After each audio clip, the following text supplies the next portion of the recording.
Chilton.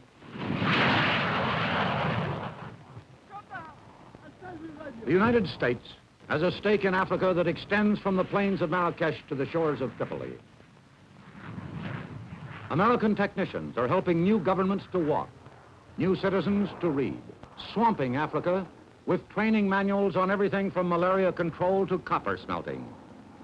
But at the same time, American technicians are also teaching U.S. Air Force pilots how to fly a jet made of titanium 1,000 miles an hour. Shirley, check your gun stabilizer doors. Check the friction lock on your scissors. Check the skid mark. This is a base at Sidi Slimane, Morocco, as it received its new F-100 fighters. Notice the large dive brake, which is different from many of the other series aircraft that you have flown. We need this dive brake in order to slow us down at the supersonic speeds that we get into. Notice the back end of your aircraft here. Notice the titanium. Check to see that your titanium is not cracked.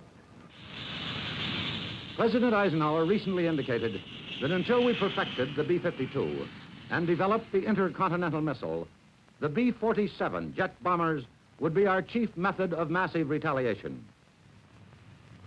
We built 4 B-47 airfields in French Morocco at a cost of $500 million. We have equipped them with vast hangars, oil depots, and in all likelihood, a few atomic bombs. Until the B-52s are ready, the Strategic Air Command needs these bases, which put the B-47s within 4.5 hours of Russia. The United States built these bases when Morocco was a colony of France, under an agreement negotiated so. The Sultan is now the political as well as the religious leader of Morocco, and the United States hopes that it can continue to keep him as an ally. But it has been reliably reported that our State Department has not yet officially notified him of our arrangement with the French, or begun to negotiate a new one with the now independent Moroccan government.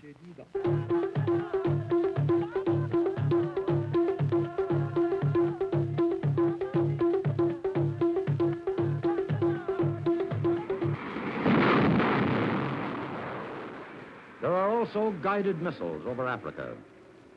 This is Wheelus Air Force Base in Libya. The Air Force maintains a Matador guided missile squadron in Germany. But there is no suitable testing range in densely populated Europe. The Libyan desert, twice as vast as Egypt, with a population of only 1,300,000 people, is ideal country for testing weapons. Libya once got its revenue from pirates and slave traders. More recently, all it had to sell the world were its strategic locations. Thus the names Tripoli, Tobruk, and Benghazi in so many history books. Libya has not been self-sufficient since the 7th century. The Turks squandered millions trying to colonize it. The Italians and Il Duce had spent about $500 million before they were driven out in World War II. When the victorious Allies couldn't agree on what to do with Libya, the UN created it as a new nation, which got its sovereignty in 1952. Critics of this decision claim that unlike Morocco, Egypt, and Tunisia, which recently won independence, Libya, with an average income of $35 per year, cannot survive as a nation and will tear itself apart. Currently, the British are giving the Libyan government an outright subsidy of $10.5 million a year, and in return are using a large air base and station an armored division in the country. This year, we are giving Libya $9 million. Next year, $11 million. Also, 5,000 tons of grain. The Point 4 program and American private capital are bringing in oil drilling equipment and helping to build harbors, dams, and schools. The 2-mile strip at Wheelus has a plane landing or taking off every 45 seconds. 10,000 U.S. airmen and their families live there, many of them in a weird caravan of trailers out in the desert.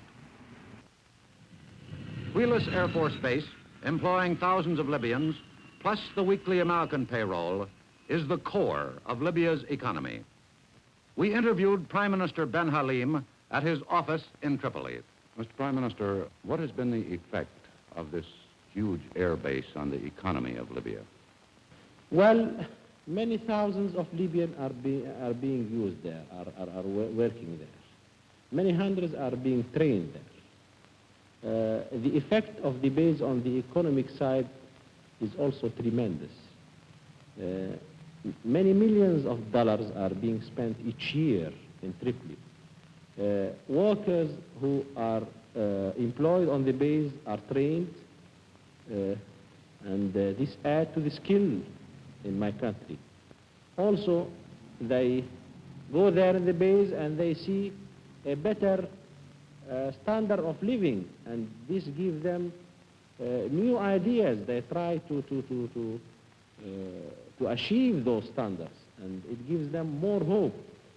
Well, sir, how do you feel about recent developments in French North Africa? Well, if you want my frank opinion, it's one of the biggest shame of the free nations. One cannot admit that a people who are trying to get their independence to be treated the way they are treated now. This carnage of Algeria is not the solution of the problem. There must be another solution by peaceful ways. And I do hope that the French will not forget, will remember their principles of their revolution, the principles of freedom, of equality, fraternity, and liberty. When designed, they were not designed only for the European or American nations. I hope they are designed for all the nations of the world. I've heard rumors that some arms are passing through Libya on the way to Algeria. Well, these are rumors. There is nothing to support these rumors. But these rumors will continue as long as the slaughter and carnage of Algeria is existing. We don't permit any traffic of arms, though we do sympathize very much, very strongly, the Algerians. We do hope that they will obtain their independence, but we cannot permit traffic of arms. Recently, you declined to accept economic assistance from the Soviet Union. Yeah. Would you tell me why? Well, we've studied the Soviet economic aid, and we found that it does not help us in accelerating our development program. And we found that we better stay where we are, in good relations with our Western countries. We don't like to make changes in our policy. We like to remain with our friends. And these are the main considerations which made us to thank the Soviet government and to tell them that we will not accept their offer. Do you see Africa as a continuing struggle between the forces of freedom and the forces of communism? Well, up to now, there is no trace of communism in Africa, or to be correct, there is very slight trace of communism in Africa. It entirely depends on your attitude. If you will leave things as they are now in Algeria, if I am an Algerian leader and I lose faith in you, Western people, I repeat, make any arrangement with even the devil so as to get my independence and my self-determination.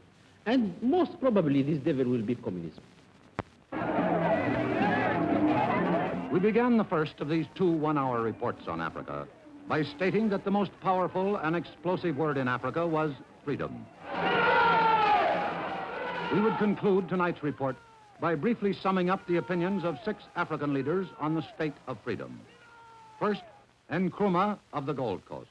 You said that you saw the end of colonialism. When do you think the end will come? Its complete liquidation, its complete destruction will depend upon the nationalist movements in the various territories, the extent to which they press for their own political emancipation.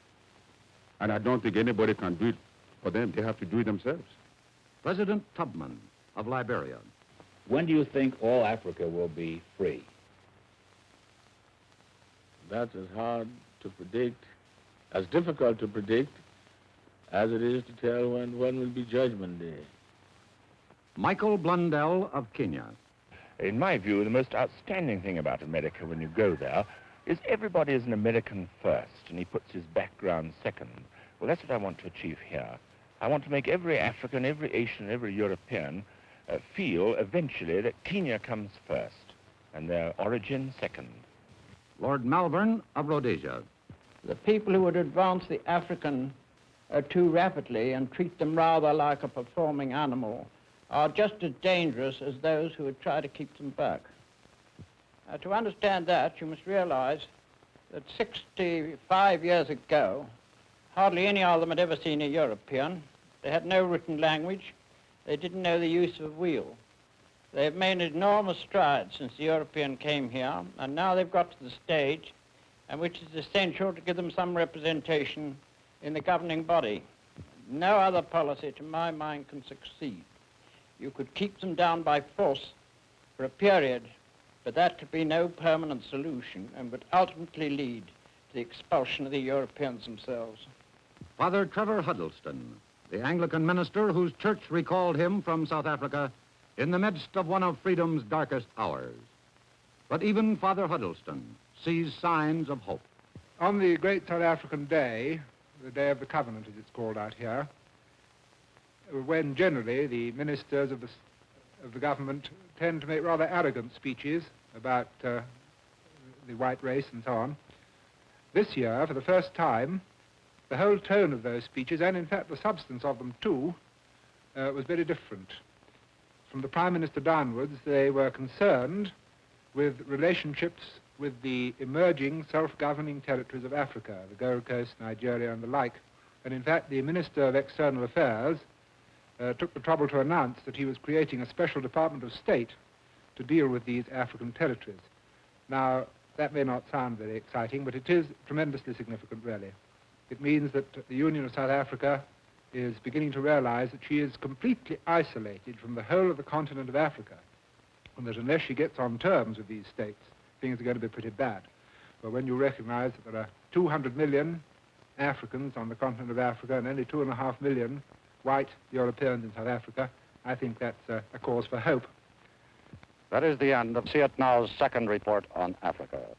We hope to have persuaded you of only one thing, and that is the urgent necessity of the Western powers devising a method of dealing with the peoples of Africa in equality, decency, and dignity. Good night, and good luck.